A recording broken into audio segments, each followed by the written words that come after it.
If the Book of Mormon was written in the 1800s, why does it have so much English from the 15 and 1600s? This is a question that scholars Royal Skousen and Stanford Carmack have been asking for quite some time now. The case they've built for it is one of the most compelling arguments I've ever seen in favor of the Book of Mormon. Carmack just published what amounts to a peer-reviewed Q&A for the evidence for early modern English. We don't have time to cover all of it, but we can hit a few of the highlights. Did Joseph Smith use his own language or language you might have been familiar with in order to express the meaning of the Nephite record? In short, no. Book of Mormon patterns go actively against Joseph's linguistic preferences, they're not biblical, and they're not even Shakespearean. Its archaism exceeds every known pseudo-archaic example by what appears to be an insurmountable margin. Does some of the bad grammar in the text point to Joseph as the author? Again, no.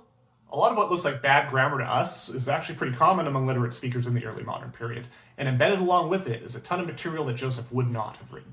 But what does all this mean for the Book of Mormon translation itself? It suggests, as it says in 2 Nephi 27:24, that Joseph read the words, the same words that appeared on the seer stone and the Urim and Thummim. They did not come from his own brain.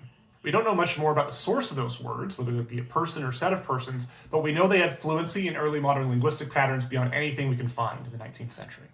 The full Q&A is super interesting. You can find it linked in the description.